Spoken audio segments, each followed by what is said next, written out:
बिस्मिल्लाहिर्रहमानिर्रहीम अस्सलाम वालेकुम। इमरान खान साहब इस वक्त बहुत मुश्किल में इस वजह से हैं कि महंगाई का तूफ़ान थम नहीं रहा। अब उन्होंने ये कहा है कि हर सूरत गरीब आदमी को रिलीफ पहुंचाया जाए, उसके लिए जो हो सकता है किया जाए। इसमें एक किसान कार्ड है, इसके साथ साथ जिस तरह कामयाब पाकिस्तान प्रोग्राम है, कामयाब जवान प्रोग्राम है कि जिसमें कर्ज़े दिए जाएँ, बिलासूद कर्ज़े दिए जाएँ, वो है। और अब सबसे हम जो फौरी तौर पर महंगाई का असर कम करने के लिए, ख़ास तौर पर गरीब तरीन तबके के लिए, उसमें है एहसास राशन। एहसास राशन कार्ड जिसको कहा जा रहा है, एहसास राशन प्रोग्राम जिसको कहा जा रहा है, उस हवाले से अब इस प्रोग्राम का आगाज़ किया जा रहा है।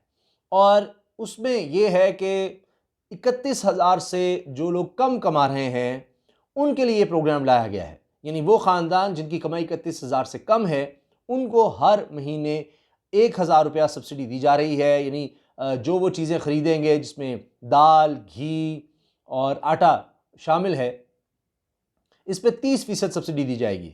यानी अगर 100 रुपये की चीज़ है तो 30 रुपये उसमें हुकूमत अदा करेगी। इसके लिए पूरा प्लान लाया गया है और उसमें स्टोर्स को भी शामिल किया जाएगा, उनको एक उस पर अच्छा मुनाफा दिया जाएगा, वो स्टोर्स जो इस प्रोग्राम में रजिस्टर होंगे। इसका आगाज़ किया जा रहा है और तकरीबन कोई 3 से 4 हफ्ते कहा जा रहा है कि इसमें लगेंगे और तब तक ये सब लोग रजिस्टर हो सकेंगे। और इसमें देखा यह जा रहा है, बताया जा रहा है कि वो लोग जो इसके मुस्तहिक़ हैं उनको ये करना है कि शनाख्ती कार्ड और उस शनाख्ती कार्ड पे जो रजिस्टर्ड मोबाइल है, फ़ोन नंबर है, उसके थ्रू वो इस पे रजिस्टर हो सकते हैं। और इसके साथ साथ वो स्टोर्स जिनका बैंक अकाउंट होगा नेशनल बैंक के साथ, जो अपना अकाउंट रखेंगे या उनके प्रोग्राम में आएंगे, उनके थ्रू ये जो सब्सिडी देकर राशन है ये लोग ख़रीद सकेंगे। और इसमें ज़ाहिर है कि जिसका स्टोर होगा उसको ये फ़ायदा होगा कि उसका ज़्यादा बिकेगा, उसको तो कोई नुकसान नहीं हो रहा होगा, उसको तो मुनाफा मिल रहा होगा। लेकिन जब वो रजिस्टर हो जाएगा तो उसको इंसेंटिव ये है कि अपना बैंक अकाउंट खोले और रियल टाइम डाटा इसमें यूज़ होगा और उसको इससे फ़ायदा होगा कि उसके पास लोग ज़्यादा आएंगे कि भाई यहाँ जाकर हमें सब्सिडी मिलनी है, तो उसका माल ज़्यादा बिकेगा। तो लिहाजा ये देखा गया है कि डूएबल प्रोग्राम हो। इसको काफ़ी अरसे से सोचा जा रहा था और अब इसके यानी तमाम खदोखाल सामने लाए गए हैं, किस तरह से हो सकेगा। काफ़ी अरसे से देखा जा रहा था। पहले आपको पता है बेनज़ीर इनकम सपोर्ट प्रोग्राम के तहत डाटा मौजूद था, फिर जिस तरह एहसास कैश तकसीम किया गया जब ये वबा आई, तो तब से लेकर इस पर काम हो रहा था और अब इसको फाइनलाइज कर दिया गया है।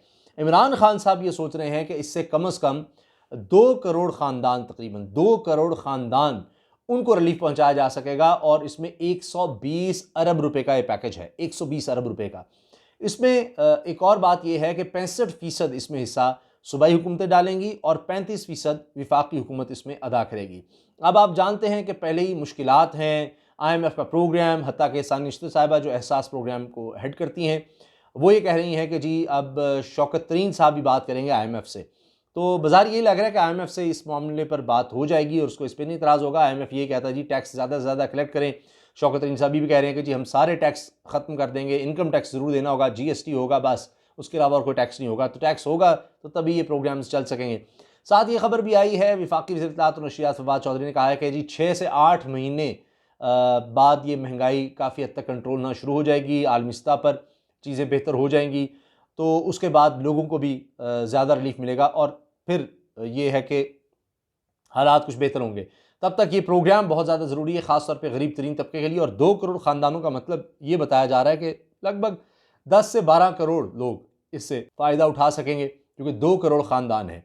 और अब बहुत से लोग ये कहेंगे जी 1,000 रुपया नाकाफ़ी है, मगर वो लोग जो 30,000 से कम कमा रहे हैं, सोचिए ज़रा कि उनके लिए ये कितनी बड़ी बात होगी। कहीं ना कहीं उनको एक रिलीफ मिल रहा है, एक सहारा मिल रहा है इस महंगाई के तूफ़ान में, कुछ ना कुछ उनको ज़रूर मिल रहा है। तो ये पाकिस्तान की तारीख़ का सबसे बड़ा रिलीफ प्रोग्राम इसको कहा जा रहा है, 120 अरब रुपए का। और उसमें ख़ास बात यह कि आप देख सकते हैं कि अब तक बहुत से लोगों को इतराज़ होगा, बहुत से डिज़र्विंग लोग ऐसे होंगे जिन तक शायद ना पहुंचा जा सके, लेकिन आप देखिए कितने लोग हैं जो इस एहसास प्रोग्राम के तहत फ़ायदा उठा रहे हैं। कितने लोग हैं, बिल्कुल उस तरह से जिस तरह आप पनाहगाहें देखते हैं, लंगर खानों की बात होती है, उस पर तनकीद भी बहुत होती है, लेकिन उनसे पूछें जो लोग हज़ारों की तादाद में यकीन होंगे पूरे पाकिस्तान में जो इनसे फ़ायदा उठाते हैं, उस शख्स के लिए तो ये कितनी बड़ी चीज़ है कि वो चंद पैसे बचा सकता है, जाकर खाना एक इज़्ज़त से खा सकता है, रिहाइश रख सकता है।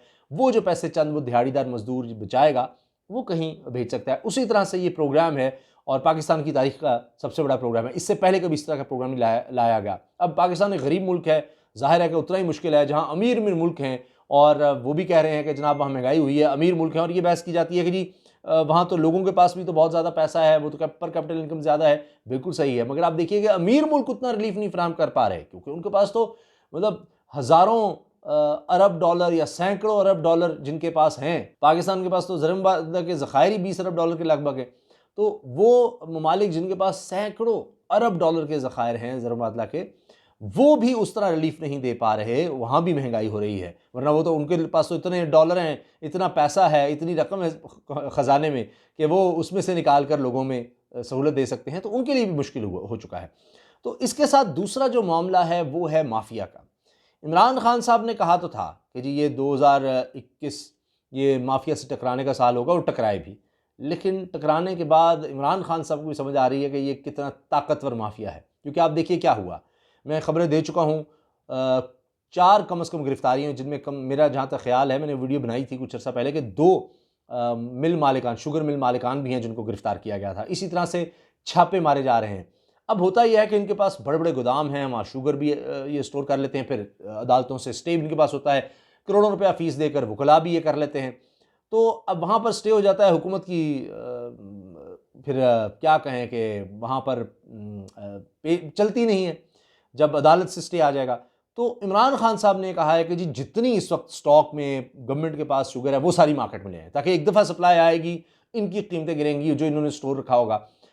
इसके अलावा बाहर से इंपोर्ट भी की जा रही है, फिर छापे मारे जा रहे हैं। और ये भी हुआ है, यकीन जाने हुआ है कि जी छापे अगर मारे गए हैं, वहाँ से कोई मिली है तो उसको बाजार में जाकर कंट्रोल रेट पर बेच भी दिया गया। इसके अलावा शिकवा किया जा रहा है कि जी 15 अक्टूबर से क्रशिंग शुरू हो जाती है सिंध में, वहाँ मिलों को नहीं चलाया गया जानबूझकर, ताकि ये एक क्रिएट हो, एक केओस क्रिएट हो, एक स्कैंडल बने और वफाकी हुकूमत से बदनाम हो। ये अब हमाद hazar साहब ने इस पर पूरी प्रेस कॉन्फ्रेंस की। उन्होंने कहा कि अब 15 नवंबर से जनूबी पंजाब में क्रशिंग का आगाज़ किया जा रहा है और 20 नवंबर से सेंट्रल पंजाब, और जो मिलें इस पर आगाज़ नहीं करेंगी, क्योंकि देखिए चीनी स्टोर हो सकती है, गन्ना नहीं स्टोर हो सकता। तो ये चाहते हैं कि जितना लेट होगा किसान का रेट उतना गिरेगा, वो उतना परेशान होगा, फिर हम उसको एक्सप्लॉइट करेंगे। वो कहते हैं ये नहीं होने देंगे। क्रशिंग जैसे शुरू होगी तो चीनी की कीमत और नीचे आनी चाहिए। तो कह रहे हैं कि 2 हफ्तों में तकरीबन ये चीनी की कीमत काफ़ी हद तक नीचे आ जाएगी। लेकिन तब तक हुकूमत को हाथ पर हाथ रख कर नहीं बैठना चाहिए और एक्शन लेना चाहिए। और उस पर इमरान खान साहब कह रहे हैं जी ज़ख़ीरा अंदोज़ों को इनको किसी सूरत ना छोड़ा जाए। अब उसमें चाहे जितने बड़े ग्रुप भी हों, तो उस पर इमरान खान साहब कोशिश तो कर रहे हैं, लेकिन होता ये है कि फिर इस तरह से जितने भी ये कार्टल्स हैं, और इनके बारे में ये सब पता है, सामने आ चुकी चीज़ें कि इनमें सियासतदान भी शामिल हैं, और शुगर का हो, दालें, घी, जितने भी हैं ये सारे एक दूसरे से जुड़े हुए हैं। वही ख़ानदान, वही ग्रुप दालों का भी बिज़नेस कर रहा है, वही ग्रुप जनाब घी का भी बिज़नेस कर रहा है। तो वो ये फिर सारों की कीमतें बढ़ाते चले जाते हैं। लिहाजा आपने अगर किसी गवर्नमेंट को बदनाम करना है, किसी गवर्नमेंट को दबाव में लाना है, तो आप प्रेशराइज करने के लिए क्या करते हैं, ये आर्टिफिशियल शॉर्टेज क्रिएट करके सारा ग्रुप बना हुआ है, पूरी इनकी एक जमात होती है, ऑर्गेनाइजेशन होती है, और उसमें ये फिर मिलकर फैसले करते हैं और किसी भी हुकूमत को ये घुटने टेकने पर मजबूर करते हैं। और यही इमरान खान साहब के साथ ये कोशिश कर रहे हैं। तो अभी तक ये खेल चल रहा है, कहीं इनकी जीत होती है, कहीं कोई इमरान खान साहब कभी थोड़ा पीछे ले आते हैं कीमतों को, लेकिन ये भी चीज़ चल रही है। तो फाइनली देखते हैं कि क्या होता है। क्या इमरान खान साहब की हुकूमत इस तरह से बदनामी के साथ ही महंगाई के तूफ़ान में गिराई जा सकती है, या आखिरकार तकरीबन जो वक्त रह गया 1.5-2 साल, उसमें इमरान खान साहब सुरखरू हो सकते हैं इस माफिया के ख़िलाफ़। आपकी इस बारे में क्या राय है? आप किसको जीतता देख रहे हैं? राय का इजहार कमेंट सेक्शन में कीजिए। अल्लाह हाफ़िज़।